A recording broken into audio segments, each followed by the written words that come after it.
Amém, meus irmãos. Que a graça e a paz do Senhor Jesus estejam sobre todos e que Deus traga sobre todos nós tempos de refrigério e de cura. A oração que fazemos e clamamos ao Senhor. Nós daremos sequência à nossa série de mensagens em Gênesis, o começo de todas as coisas, e hoje, Gênesis capítulo 3, de 1 a 19. Convido você a abrir a sua Bíblia em Gênesis capítulo 3, de 1 a 19.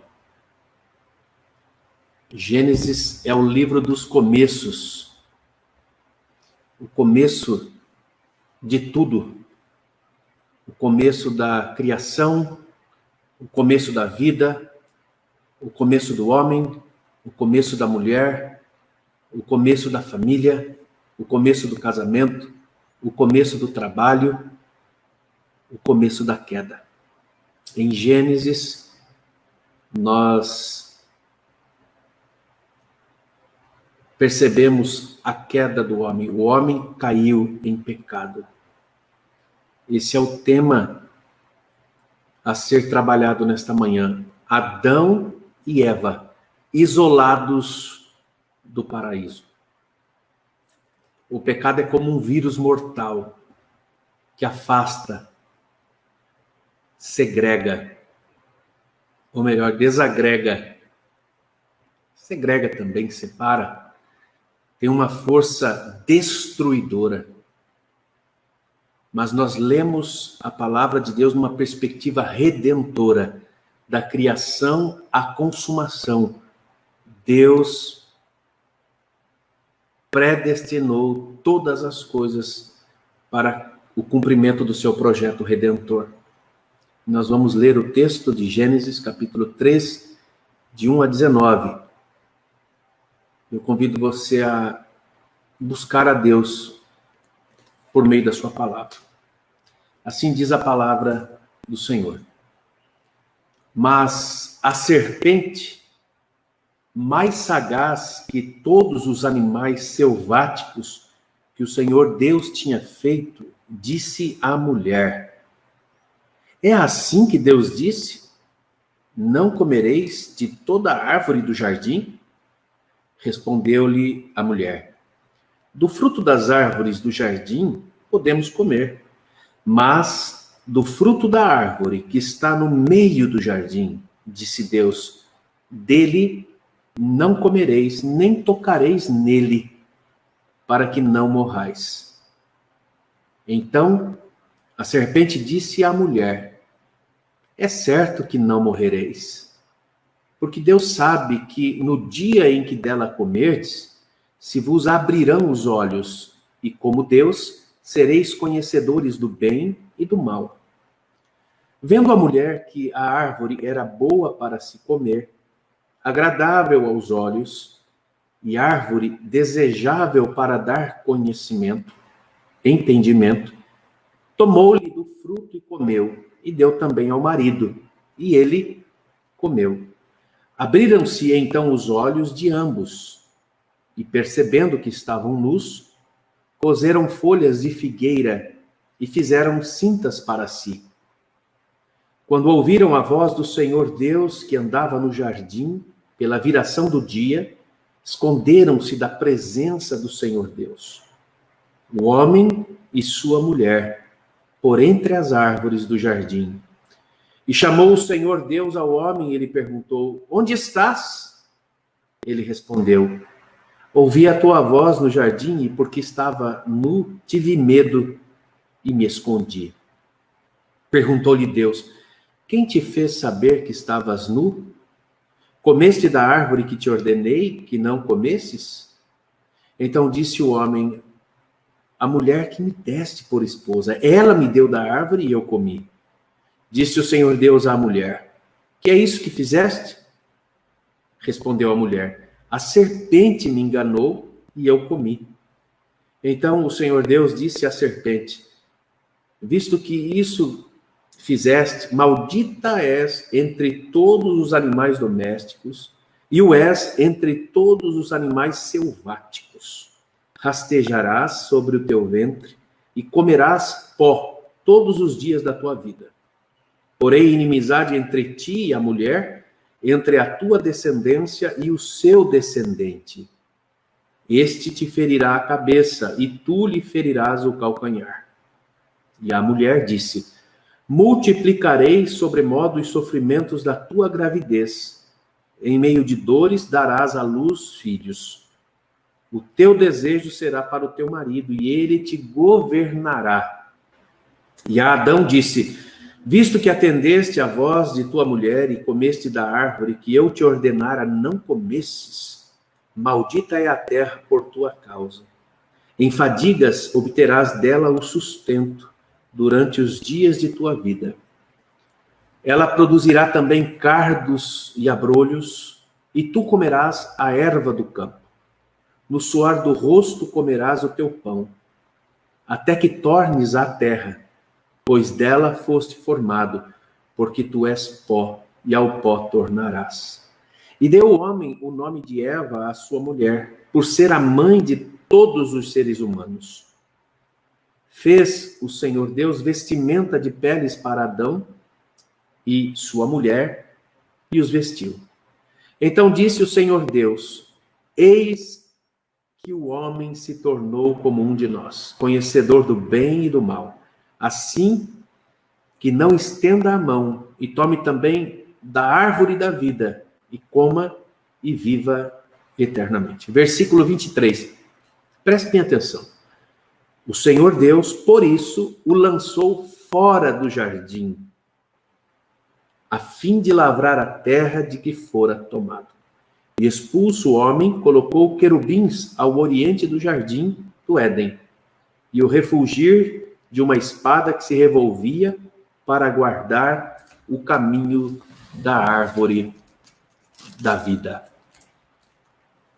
Adão e Eva foram isolados do paraíso, afastados da presença de Deus, foram destituídos da glória de Deus. Pai, a tua palavra é viva e eficaz, é apta para discernir os pensamentos e propósitos do coração humano. Por meio da tua palavra, nós encontramos a revelação do Redentor, Cristo Jesus, nosso Salvador. Por meio da tua palavra, nós encontramos alimento para a nossa alma, conforto para o nosso coração. A tua palavra comunica vida, cura, libertação. Então, ó Deus, envia-nos a tua palavra nesta manhã, fala conosco, ensina-nos os teus caminhos. Desfaz, ó Deus, todo orgulho, toda soberba humana, e que a forma como receberemos a tua palavra e também a forma como nós buscaremos praticá-la, glorifique o teu nome. Em nome de Jesus, ó Deus, nós consagramos a ti as nossas vidas e pedimos a tua bênção. Amém, Senhor. Amém. Meus irmãos, Adão e Eva foram isolados do paraíso. Talvez seja um eufemismo, né? Estou suavizando. Eles foram expulsos da presença de Deus, alienados da glória de Deus. Até então, antes da queda, não havia discórdia, separação, ciúmes, inveja, mentira.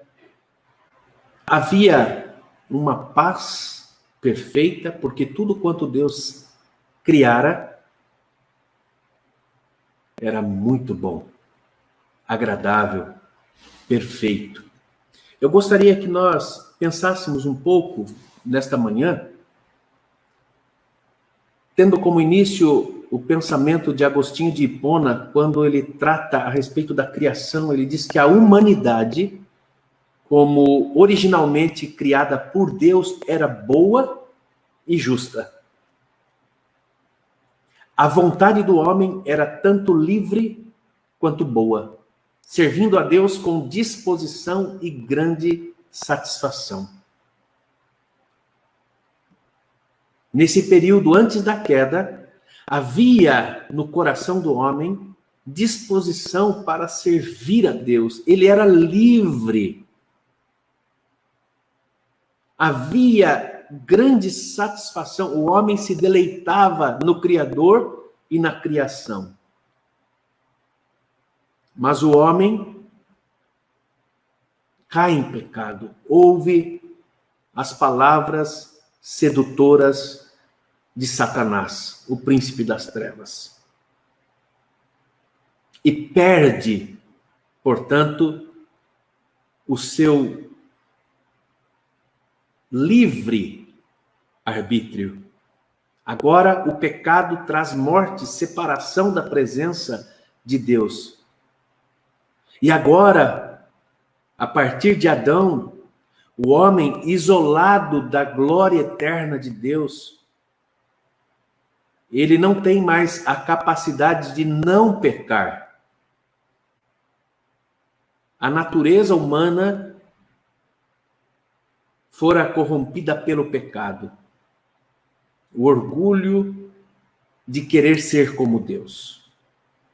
A história da queda começa no paraíso. Deus criou Adão e Eva e os colocou num mundo perfeito para que eles refletissem a sua glória. Deus os criou à sua imagem e semelhança.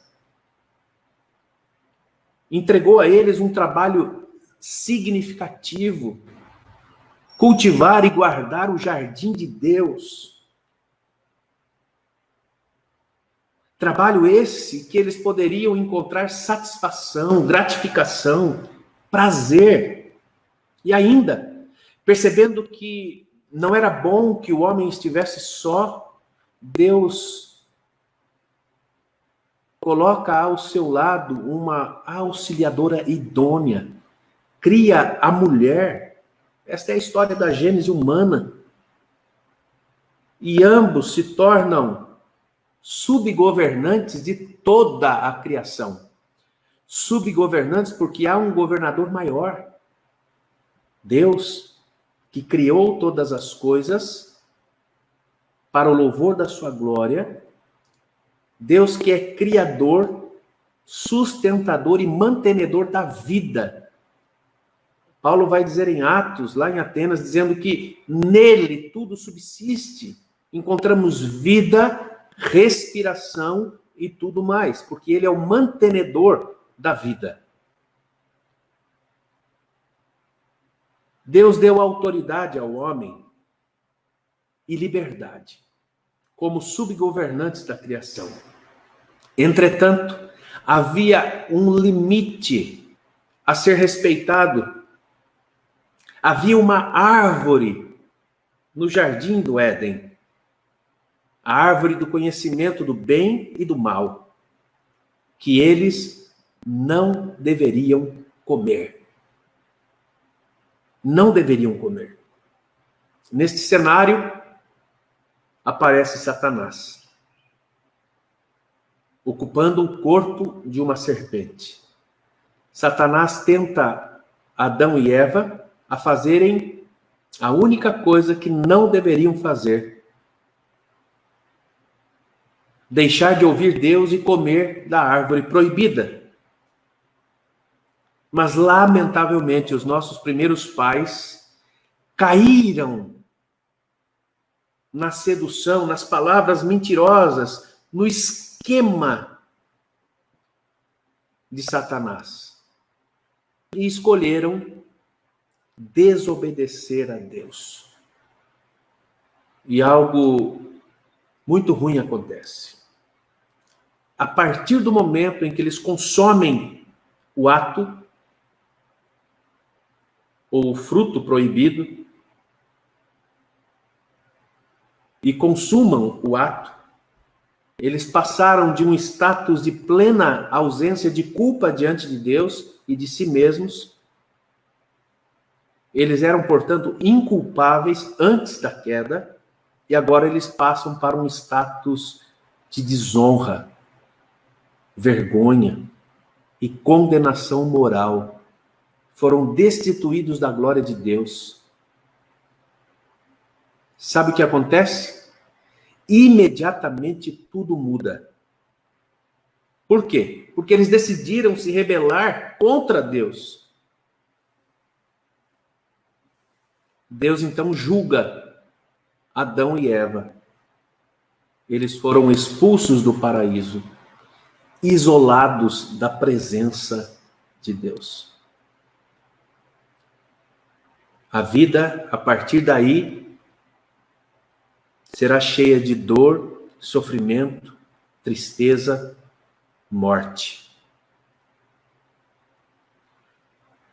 Exilados da presença de Deus, tudo muda. É interessante que a palavra morte e o salário do pecado é a morte, e após o pecado, a morte alcança o homem. A palavra morte ocorre na Bíblia com 3 sentidos diferentes, embora o conceito de separação seja comum aos 3. Nós vemos morte física, Eclesiastes 12:7, eu convido você a abrir a sua Bíblia, Eclesiastes 12:7, morte física, morte espiritual, Romanos 6:23 e 5:12, e morte eterna, Mateus 25:46. Eclesiastes 12:7.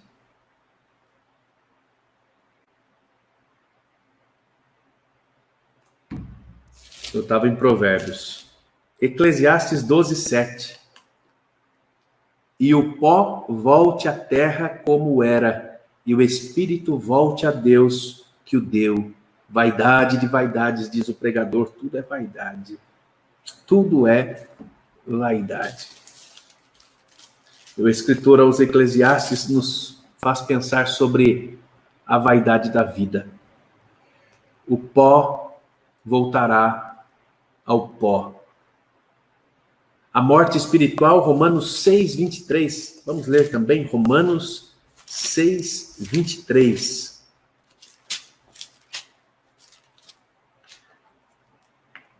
Porque o salário do pecado é a morte, mas o dom gratuito de Deus é a vida eterna em Cristo Jesus, nosso Senhor. E um pouco antes, 5:12.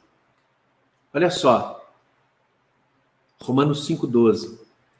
Portanto, assim como por um só homem entrou o pecado no mundo e pelo pecado a morte, assim também a morte passou a todos os homens, porque todos pecaram.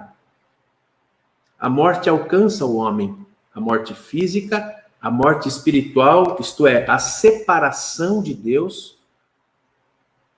O homem que originalmente foi criado de maneira livre, perfeita, criado para a vida eterna, uma vez que ele peca contra Deus, se insurge contra o Criador, ele morre espiritualmente. Mas também, Mateus 25:46, sinaliza para nós a morte eterna. Mateus 25:46. E irão estes para o castigo eterno, porém os justos para a vida eterna. Então nós percebemos que Adão e Eva, isolados do paraíso, transfere para toda a humanidade o pecado e, consequentemente, a morte. A morte alcançando toda a humanidade. Imediatamente tudo mudou a partir da queda. Entretanto, nesta manhã, nós temos uma palavra de esperança em nosso Redentor. Nós estamos vivendo dias difíceis, dias tenebrosos. O medo, a insegurança, o desespero, a tristeza, o luto. Há a corrupção do gênero humano. Nós pecamos contra Deus e o pecado traz a morte. A morte, dando a ideia de separação. Todos nós estamos isolados socialmente, afastados queremos que circunstancialmente, momentaneamente, dos nossos familiares, amigos, relacionamentos, mesmo do templo, da igreja ali. Mas nós sabemos que nenhum vírus, e eu gostaria de iniciar essa palavra de esperança nesta manhã, com a primeira reflexão que fizemos na nossa primeira live no ano passado, uma frase de Kevin DeYoung, quando ele disse que nenhum vírus, o pecado trouxe isolamento, afastamento, exclusão do homem, do ser humano, da glória de Deus. Mas aprove a Deus enviar o seu Filho para resgatar esse homem, para trazê-lo de volta à casa do Pai, a um relacionamento restaurado, reconciliado. Então nós podemos nesta manhã, em nome de Jesus, expressar aquilo que Kevin DeYoung afirmou: nenhum vírus pode mudar o número de dias que Deus escreveu em seu livro para nós. Nenhum vírus pode tornar a palavra de Deus falsa. Nenhum vírus pode desfazer a obra de Cristo na cruz. Nenhum vírus pode mudar o fato de que, através de Jesus, nós temos um Pai nos céus que cuida de nós, que conhece as nossas preocupações, os nossos medos e até mesmo conhece as nossas lágrimas, o nosso sofrimento. E nenhum vírus pode nos separar do amor de Deus que está em Cristo Jesus, nosso Senhor. Nenhum vírus pode produzir afastamento. O pecado é um vírus mortal. Um vírus que afetou toda a humanidade, toda a raça humana. E o pecado tem uma força desagregadora, produz discórdia, separação. O ser humano, quando age em pecado, quando planta corrupção, ele colhe morte. E o pecado, ele produz pelo menos 4 tipos de isolamentos, a saber, espiritual, social, pessoal e cultural. Pelo menos são 4 palavras que eu tentei sintetizar aqui o nosso entendimento.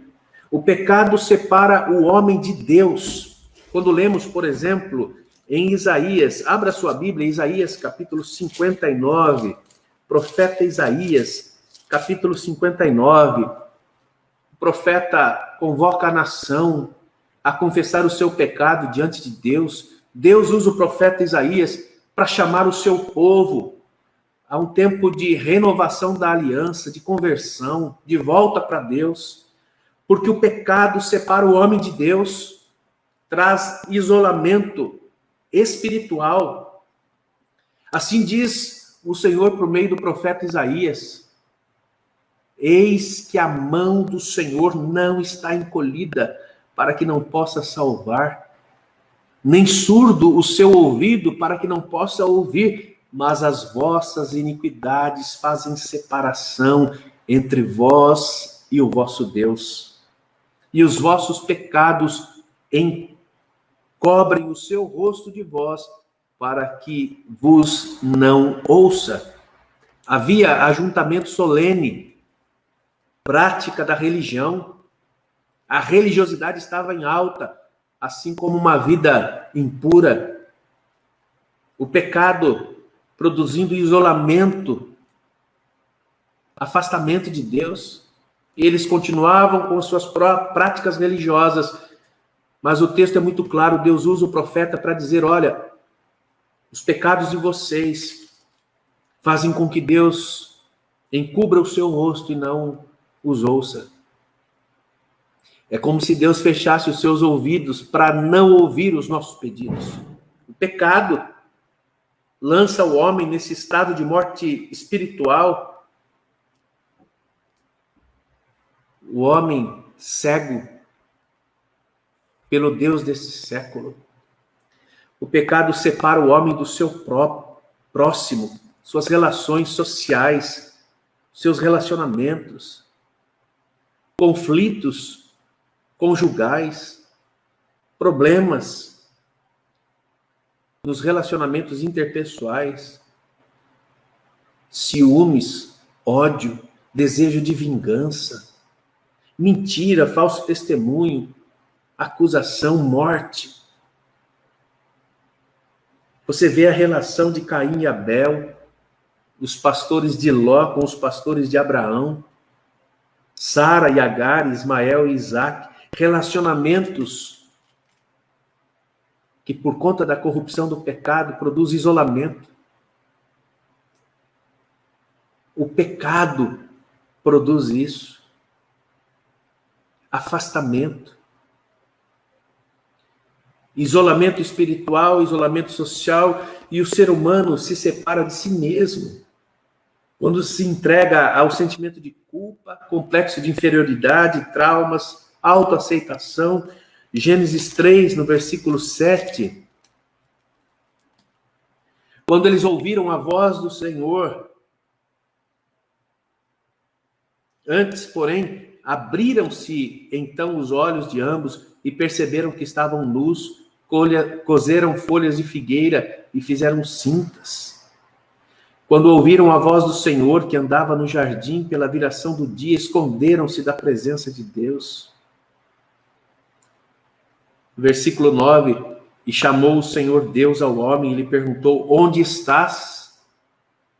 Ele respondeu, ouvi a tua voz no jardim, e porque estava nu, tive medo e me escondi. Sentimento de culpa, vergonha, medo. Olha o que o pecado produz. Desastres. Quebra da relação do homem com Deus, consigo mesmo. Tenta se esconder, fugir de Deus, como se assim o pudesse. O pecado também, meus irmãos, separa o homem da própria criação. Eu destaco o termo cultural no sentido de cultivo. Deus colocou o homem e a mulher como subgovernadores do jardim dele, da criação.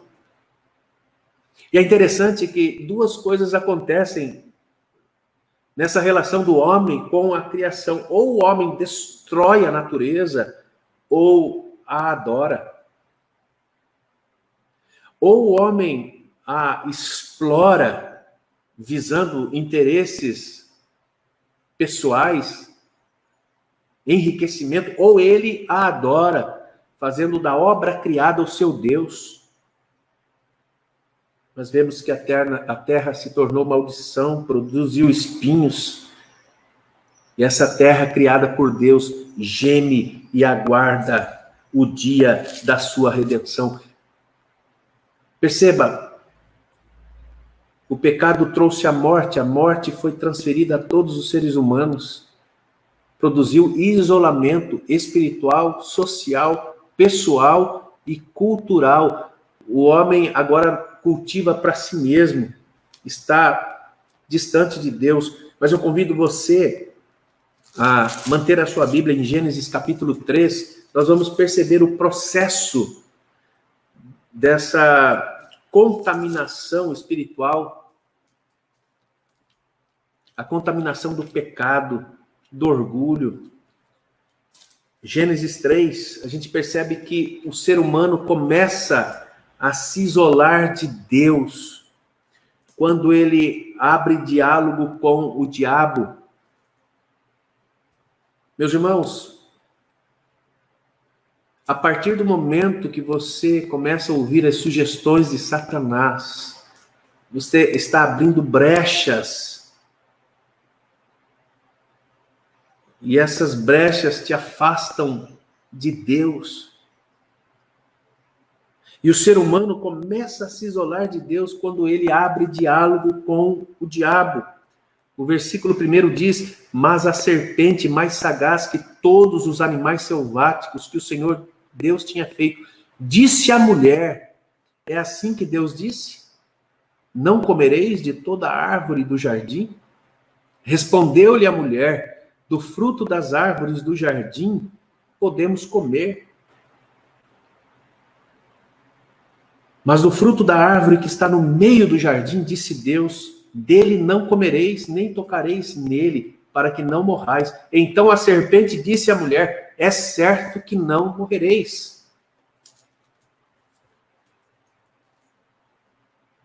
O isolamento da presença de Deus em relação ao ser humano começa justamente quando ele acolhe dúvidas sobre a palavra de Deus. A partir do momento em que o homem passa a desconfiar da palavra de Deus, uma vez que Satanás distorce a palavra, lançando dúvidas, o homem começa a se afastar de Deus. Mas também quando ele se envolve em lugares errados, com pessoas erradas, aceitando insinuações contra a veracidade da palavra de Deus. A partir do momento que a igreja começa a aceitar insinuações contra a veracidade da palavra, ela começa a se render à sedução do maligno.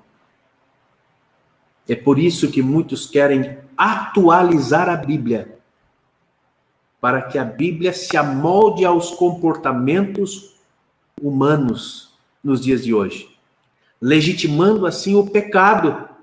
Sim, o pecado que traz morte, agora eles querem atualizar a Bíblia para que o ser humano, criado à imagem de Deus e sua semelhança, viva uma vida na prática do pecado, sem sentimento de culpa, sem condenação, sem preconceito. A distorção da palavra. O homem começa a se isolar de Deus quando ele passa a achar o pecado como algo normal, habitual. E aqui eu me refiro aos crentes em Cristo Jesus, regenerados pela palavra e pelo Espírito Santo. A vida prática no pecado não deve ser habitual, não deve ser um estilo de vida. Não é a norma do cristão regenerado viver na prática deliberada e consciente do pecado, ou mesmo determinada.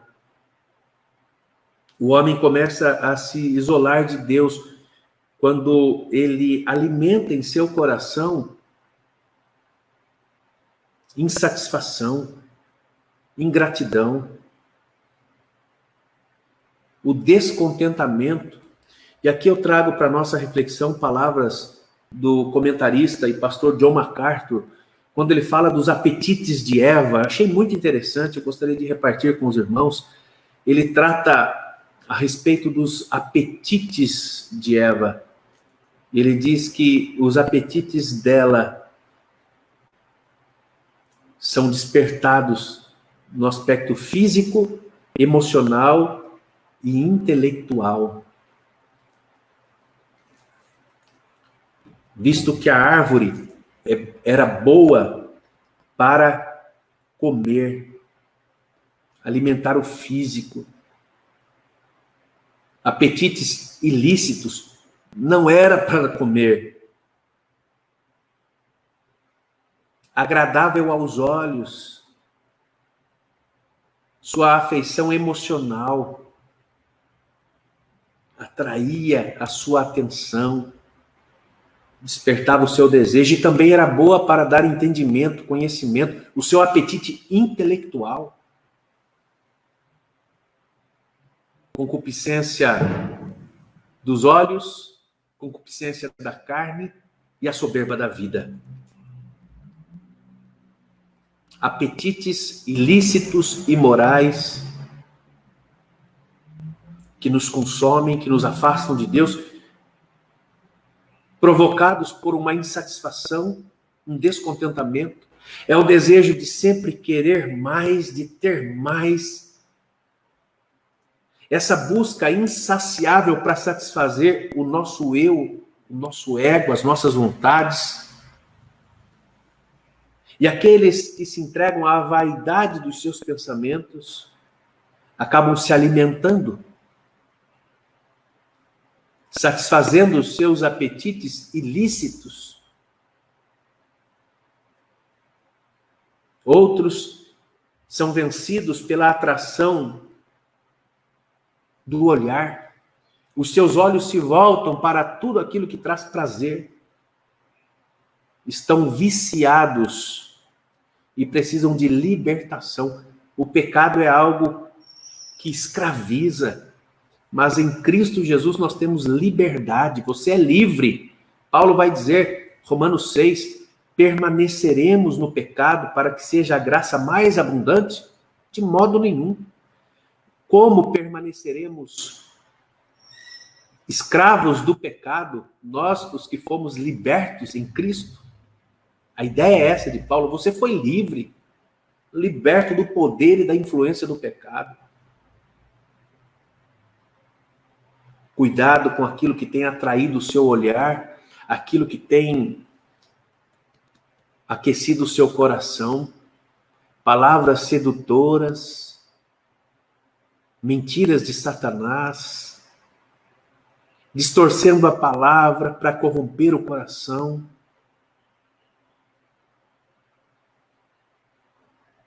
As dúvidas e as incertezas que muitas vezes são plantadas no nosso coração em relação àquilo que Deus está fazendo. A desconfiança de Deus provoca essa atitude e comportamento pecaminosos. Foi isso mesmo que Deus disse? Não, lançando dúvida sobre a palavra de Deus. O ser humano passa a desconfiar de Deus e movido por uma ambição egoísta de querer ser como Deus, pautados numa falsa promessa do diabo. O ser humano é enganado e 3 consequências inevitáveis acontecem: sentimento de culpa, vergonha e o medo. O ser humano que foi criado por Deus, é isso que o pecado produz em nós. Nos sentimos culpados, temos medo de Deus e queremos fugir dele. Mas Deus vai ao encontro do homem criado por ele. Pergunta: Adão, onde estás?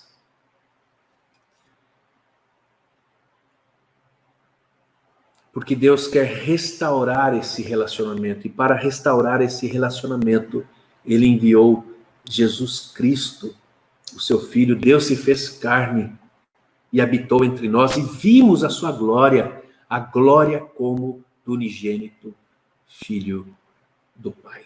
Então nós podemos afirmar em nome de Jesus, e eu quero encerrar a nossa meditação nesta manhã. Nós estamos tristes, aflitos, preocupados,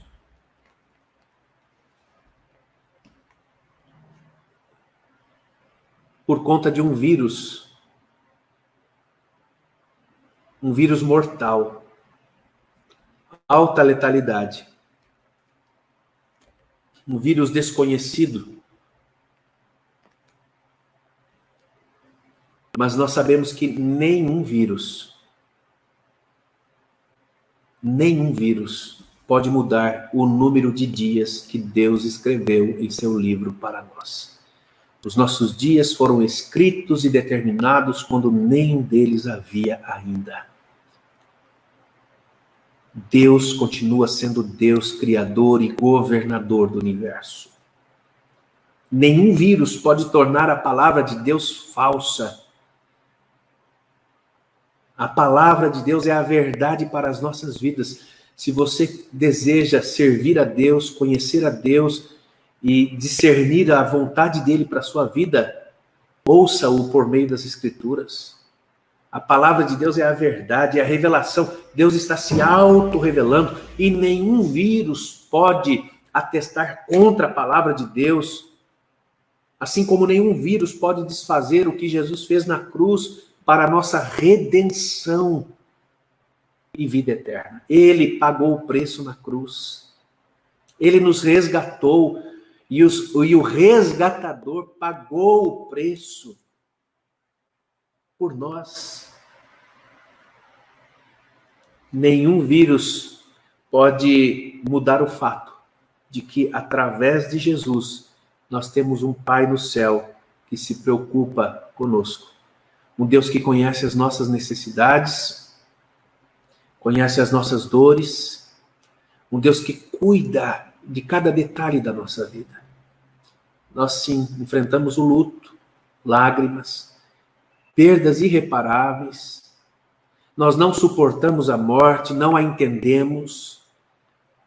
Sabemos que ela é consequência do pecado, o salário do pecado é a morte, mas o dom gratuito de Deus é a vida eterna em Cristo Jesus.